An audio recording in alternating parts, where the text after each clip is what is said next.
eu quero pregar sobre a dispersão da igreja primitiva. Não trouxe o slide, que eu gosto muito que a igreja acompanhe meu sermão, e eu quero enfatizar nesse sermão, prosseguir. É uma palavra de encorajamento que eu trago aos irmãos. Abra a sua Bíblia em Atos capítulo 8, são 11 horas e 21 minutos, quero me ater ao tempo, e me permitirei ler de 1 a 8, porque todos nós temos problema de circulação. Peço aos irmãos que fiquem em pé, para até o sangue circular um pouquinho, depois os irmãos irão assentar. Esse ato de ficar em pé é um ato de referência à Bíblia, que não é a palavra do pastor Jair, mas é a palavra de Deus. Atos 8, de 1 a 11, e diz assim: naquele dia, a minha versão é da Bíblia Revista e Atualizada, levantou-se grande perseguição contra a igreja em Jerusalém. E todos, exceto os apóstolos, foram dispersos pelas regiões da Judéia e Samaria. Alguns homens piedosos sepultaram Estevão e fizeram grande pranto sobre ele. Saulo, porém, assolava a igreja, entrando pelas casas e arrastando homens e mulheres, encerrava-os no cárcere. Entre mentes, os que foram dispersos iam por toda parte pregando a palavra. Filipe, descendo a cidade de Samaria, anunciava-lhes a Cristo. As multidões atendiam unânimes às coisas que Filipe dizia, ouvindo-as e vendo os sinais que ele operava. Pois os espíritos imundos de muitos possessos saíam gritando em alta voz, e muitos paralíticos e coxos foram curados. E houve grande alegria naquela cidade. Que Deus aplique a leitura e essa superação da igreja primitiva, que seja a superação da igreja batista Constantinópolis. Amém. Assentai-vos, irmãos. Eu queria fazer uma análise junto com os irmãos deste texto, porque essa análise ela vai ser fiel ao texto. A primeira é a perseguição movida contra a igreja. É interessante que o verso 1 diz: naquele dia levantou-se grande perseguição contra a igreja em. Essa preposição em é os cristãos dentro de Jerusalém. A igreja batista em Parque São Pedro é a presença dos batistas lá dentro do Parque São Pedro. A igreja batista Constantinópolis, se tivesse a preposição em, é os batistas dentro dessa região de Constantinópolis, educandos. Então, aqui diz que os cristãos em Jerusalém, e todos, exceto os apóstolos, assim que Lucas, o escritor de livro de Atos, diz, foram dispersos pelas regiões da Judéia e Samaria. O que me chama a atenção ao texto? Levantou-se. Naquele dia, levantou-se. Ou seja, foi uma perseguição planejada entre os políticos da época, entre o sinédrio judaico, que hostilizava o avanço do evangelho, junto com as autoridades romanas. Se levantou, é algo que foi planejado, foi pensado, porque o acréscimo de cristãos incomodava o judaísmo. O aumento numérico da igreja incomodava, e a igreja, então, ela vai sofrer uma perseguição. E é interessante que a igreja, ela, ao vir a perseguição, ela perde a força momentânea da sua unidade coletiva. O texto de autoria de Lucas diz, foram dispersos. Entendamos, senhores e senhoras, crianças, jovens que me escutam, dispersão é separação, é estar afastados uns dos outros. Então a igreja ela perde aquela força momentânea da sua unidade coletiva. A igreja teve sua comunhão dividida, foram dispersos. Observem que essa ação planejada, ela foi para enfraquecer a igreja, foi para destruir a comunhão, foi para dispersar os cristãos. Segunda coisa que me chama a atenção, foi a atitude dos cristãos dispersos, separados pela perseguição. O versículo de número 4 diz: entre mentes, os que foram dispersos iam por toda parte pregando a palavra. Veja que há no verso de número 1 a palavra exceto. Quem avança com a igreja não são os apóstolos neste primeiro momento, são os leigos. Há uma igreja evangélica no Brasil, saída dos batistas, que ela cresceu numericamente, porque o seu ministério foi desenvolvido pelos leigos da Assembleia de Deus no Brasil. Os leigos pregavam, os leigos espalhavam a palavra, e os batistas, eles, de um certo modo, na sua cultura, profissionalizaram isso, terceirizaram isso. E isso arrefeceu o avanço da obra batista. Queridos, nesse sentido, entremente, ou seja, dentro daquele período, os que foram dispersos iam por toda parte. Então, a perseguição, ela produziu um fervor missionário em cada membro disperso da igreja de Jerusalém. E o texto nos diz que eles iam por toda parte. E a perseguição trouxe coragem e intrepidez aos cristãos na pregação do evangelho, pregando a palavra. Há uma diferença de pregar a palavra e ensinar. O ensino é pedagógico, é esclarecedor, quando se traz ao texto a exegese do texto, a explicação do texto no contexto. Mas a pregação tem a ver com gritar, com alçar a voz, com trazer convicções e firmezas. Exemplo, João Batista, ele pregava, ele disse: raça de víboras, quem vos induziu a fugir da ira vindoura? Ele gritava a plenos pulmões, porque a pregação tem o sentido de despertar o adormecido, tem no sentido de levantar o caído, tem o sentido de trazer confronto àquele que ouve. A palavra de Deus cresceu pela pregação. Como ouvirão se não há quem pregue? O pregador do evangelho, ele tem que ter ousadia e coragem. E o texto nos diz que aqueles cristãos leigos iam por toda parte pregando a palavra. Eles não se omitiram, eles não perderam o fervor, marcharam, mesmo a despeito da perseguição que era movida, e ali a perseguição tinha como objetivo calar a voz, neutralizar. Surge no texto, no versos 5 e 7, um apóstolo que chama-se Filipe. O verso 5 a 7 diz: Filipe, descendo a cidade de Samaria, anunciava-lhe a Cristo. As multidões atendiam unânimes às coisas que Filipe dizia, ouvindo-as e vendo-as os sinais que ele operava.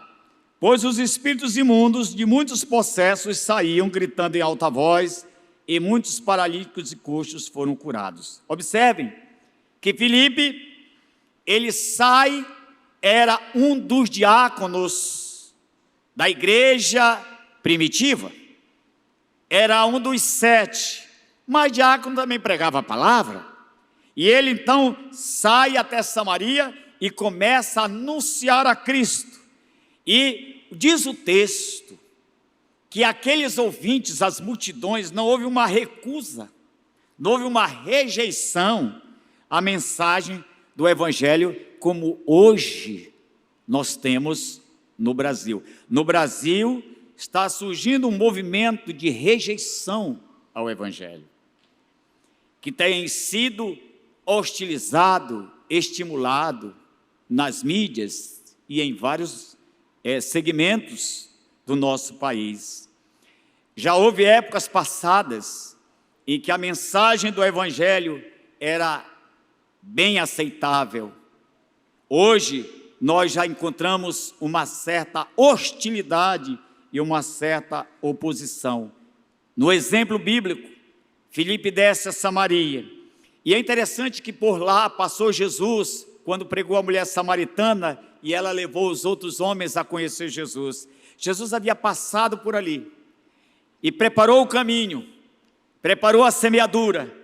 E Filipe, quando chega para pregar o evangelho em Samaria, lá atrás, alguém já tinha semeado. É assim que é o trabalho de Deus. Às vezes, irmãos, outros que para o futuro vão colher aquilo que se semeou hoje, aquilo que se batalhou, aquilo que procurou se espalhar, e outros vão colher. Mas Jesus disse que o galardão é igual para tanto aquele que semeia, como aquele que colhe. Posso ouvir um amém? É igual. O galardão é o mesmo a você que ora, você que contribui, você que evangeliza. O galardão é o mesmo. Não existe dentro do reino de Deus graus, prêmios elevados. Somos tratados por iguais. E eu faço aqui algumas afirmações a essa coragem de Filipe. A dispersão causada pela perseguição não calou a voz dos cristãos. Não calou. O texto é muito claro, é encorajador, incentivador. Igreja Batista Constantinopla nesses 82 anos. Não calou. A igreja continua avançando. A dispersão causada pela perseguição não apagou o fervor missionário, o desejo de ver vidas conhecendo o evangelho. O dever da igreja não é converter ninguém. O dever da igreja é espalhar, é anunciar, é pregar. O ministério do Espírito Santo é converter. Nós não fomos chamados para converter ninguém. Nós fomos chamados para ser testemunhas, ser-me-eis minhas testemunhas até os confins da terra. A igreja tem que testemunhar, tem que anunciar. E lá, quando a igreja anuncia, uma semente vai cair na beira do caminho, mas outra vai cair em boa terra. Uma, os passarinhos vão comer, outra vai cair ali no terreno pedregoso, duro, e outras nos espinhos que serão sufocadas. Mas aqui dentro, hoje eu vejo com meus olhos, que a semente caiu em muitas boas terras, que são seus corações. Muita gente acolheu essa semente do evangelho, entendeu a palavra, mas a igreja tem que continuar espalhando, a igreja não pode se calar, e Filipe é o exemplo daqueles que iam dispersos, anunciavam a palavra, e confirma-se que Filipe pregava, e os sinais que ele operava, que era confirmação do poder de Deus na pregação, porque a pregação do evangelho, ela tem que envolver o poder, a intrepidez, a dependência do Espírito. A dispersão causada pela perseguição não impediu o avanço do evangelho. E eu quero fazer um paralelo nessa dispersão, nessa separação momentânea com relação à pandemia. A igreja viveu e está vivendo uma dispersão por conta da pandemia do coronavírus. Os templos foram fechados no ano de 2021, 2020, para se evitar a aglomeração e a transmissão do Covid-19. Fomos separados uns dos outros. Mesmo os templos agora reabertos ou abertos, vários não voltaram. A comunhão, ela ficou comprometida. A reunião coletiva, ela perdeu o brilho da camaradagem, perdeu o brilho da amizade, perdeu o brilho do companheirismo, da solidariedade, da fraternidade. A fala que eu ouvi do púlpito do pastor Jorge Max, ela incentiva os irmãos ao retorno à camaradagem, ao companheirismo, à amizade, à fraternidade e à solidariedade. Igreja é isso. Igreja é estar junto. Igreja é comunhão. Comunhão é amizade, é jogar o vôlei, é sorrir, é orar junto, é chorar muito, é se alegrar, é brincar, é pular na piscina. Posso ouvir um amém? Isso é igreja. É participar do reino, da vida do irmão, da irmã. Como é que está o irmão? Como é que está a irmã? como é que está a família? Ore por mim, eu tenho um concurso para fazer, eu tenho uma cirurgia para fazer. Isso é ser igreja. Chorar com os que choram e se alegrar com os que se alegram. E a igreja primitiva, que gostava de tomar café na casa um dos outros, almoçar na casa um dos outros, repartiu tudo que tinham, perde isso, perdeu esse brilho. A pandemia fez isso com muitas igrejas, muitos templos estão vazios. Mas uma coisa, irmãos, embora os templos de madeira, de alvenaria, foram fechados, mas o templo que é o seu corpo, é a sua vida, nunca se fechou. Deus continua te usando. Você é o templo do Espírito Santo. E é interessante que essa pandemia, ela traz várias reflexões para todos nós. E isso tem trazido a alguns cristãos um sentimento de solidão, esse afastamento, de reclusão, de tristeza, de melancolia. Aí a pergunta que eu faço para todos nós aqui refletirmos: será que a pandemia acabou a igreja? Não. Será que o fervor missionário desapareceu dos nossos corações? Não. Será que o júbilo de louvar a Deus cessou dos nossos lábios? Não. Parabéns à igreja. Vocês cantaram brilhantemente, Ele é exaltado. Eu percebi, eu senti a presença de Deus aqui presente, o júbilo quando se canta com a alma, não se canta com os lábios, se canta com a alma. E será que nós estamos, anestesiados pela inércia que a pandemia produziu, pelo silêncio, fomos neutralizados pelo medo? Não. Eu pergunto à igreja: nós vamos avançar, recuar, paralisar ou continuar avançando com a pregação do Evangelho? Avançar ou recuar, igreja? Temos que avançar, temos que continuar levando o Evangelho de todas as formas, pelas mídias, nos cultos ao ar livre, nos pequenos grupos multiplicadores.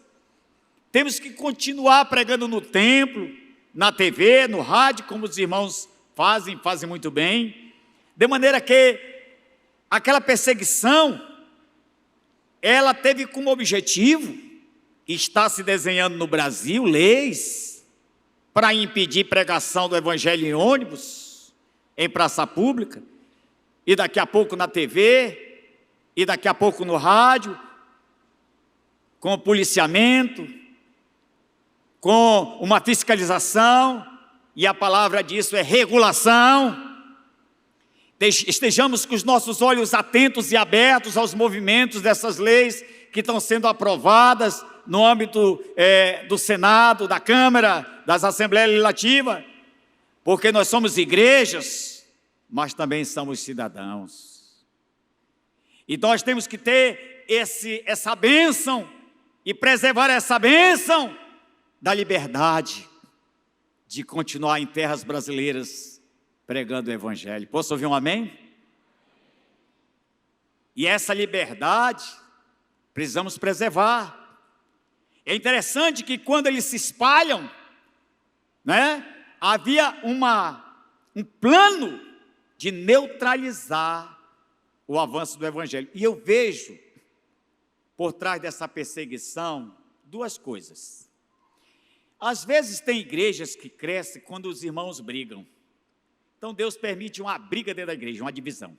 É gente disputando o piano, é gente disputando o ministério, quer sendo melhor do que o outro. E aí de repente acontece uma confusão, lá sai um grupo de irmãos e vão plantar uma outra igreja. Tem igrejas que crescem pela confusão. E aí a gente não entende muito bem isso, Deus permite. Eu recentemente recebi lá em casa uma pessoa que essa semana uma igreja do nosso movimento, já um grupo saiu, porque se desentendeu lá com o pastor. Mas tem igrejas que crescem pelo fervor missionário. Precisa se dividir. E eu vejo aqui que quando Jesus parte para o céu, Ele deixa para aquela igreja, ide por todo mundo e pregar o Evangelho, os irmãos começam a pregar em Jerusalém.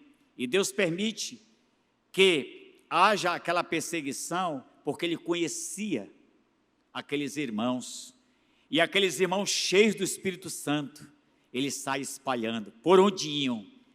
Então você, eu, nós, por onde você andar, onde você viver na faculdade, no ônibus, no seu consultório odontológico, de advocacia, ali na sua vizinhança, fale de Jesus, pregue Jesus, espalhe Jesus, diga a esse mundo, que é o seu mundo, ali onde você está, que só Jesus salva. A igreja primitiva, ela avança, ela cresce com o ministério leigo, irmãos comuns. Então, eu faço algumas aplicações a esse texto. Primeiro, a igreja não acabou, não acabará e jamais será extinta. Jesus diz lá em Mateus 16, 18, e eu digo e repito isso a uma igreja de 82 anos, também eu te digo que tu és Pedro, Petros, pedrinha, e sobre esta pedra, Cristo é a pedra, edificarei a minha igreja, e as portas do inferno não prevalecerão contra ela. Então, a base de sustentação da igreja é os ensinos de Jesus. Quando nós dizemos que a nossa família está na rocha, a palavra correta é: a minha família está debaixo dos ensinos de Jesus, o meu casamento está debaixo dos ensinos de Jesus, o meu caráter está debaixo dos ensinos de Jesus, a igreja tem que estar debaixo dos ensinos de Jesus, porque é esses ensinos que a sustentam. Esses ensinos é a rocha, é a fundamentação. Quando ele diz, e as portas do inferno não prevalecerão contra ela. Quantos ensinos distorcidos têm procurado distanciar e tirar a igreja dos ensinos de Jesus? Venha o que vier, os ensinos de Jesus, lembrados pelo Espírito Santo, sempre manterão a igreja de pé. Os ensinos de Jesus, lembrados pelo Espírito Santo. Não tem na Bíblia, no Novo Testamento, que a pessoa que vem para a igreja, ela vai ter 3 apartamentos, 40 carros, vai passar no melhor concurso, vai ter uma vida próspera. Não diz isso. O evangelho de Jesus: ide por todo mundo e pregai o evangelho a toda criatura. E o evangelho diz assim: arrependei-vos e crede no evangelho. Quem é o evangelho? Jesus. O que é o arrependimento? Mudança de mentalidade, mudança perniciosa da mente, é o metanoia. O evangelho é simples. Arrependei-vos. O evangelho prega mudança de caráter, mudança de vida, mudança de postura, mudança, transformação. E Paulo vai dizer: não vos conformeis com este século, não aceite os padrões, os valores desse mundo. Isso é ser igreja. Igreja é ser diferente, não é ser igual. Igreja é ser sal, é ser luz no meio das trevas, é fazer a diferença. Isso é ser igreja. Ah, todo mundo está fazendo isso, eu também vou fazer. Não, a igreja, ela é diferente. É interessante, queridos, que o mundo, ele teve 13 pandemias, 13 grandes pandemias, com essa a 14ª. Ele teve 2 grandes guerras mundiais, e nenhuma dessas adversidades prevaleceu sobre a igreja de Jesus. Aqui está vários vencedores. Quantos vencedores estão aqui? Digo amém. Vencemos a pandemia, estamos vencendo. A igreja vai continuar, aprove a Deus chamar, tendo seus desígnios aqueles à sua presença. Nada pode calar nosso testemunho. Devemos anunciar com ousadia a mensagem: só Jesus salva a este mundo perdido e sem esperança. A igreja do Senhor, que é você e eu, continua viva e ativa. Abra a sua boca, use o seu smartphone, a caixa de som, a sua voz, o seu e-mail, e anuncie o evangelho por todos os meios lícitos que você esteja inserido. Use a internet, espalhe o evangelho. Faça oração no auge dessa pandemia. Deus me deu um ministério de gravar orações. Fiz alguns sepultamentos gravando orações. E ganhei pessoas no leito da morte para Jesus fazendo oração. A oração da confissão e a pessoa colocava a pessoa do lado, dentro de um hospital para ouvir. Nós temos que ser inteligentes.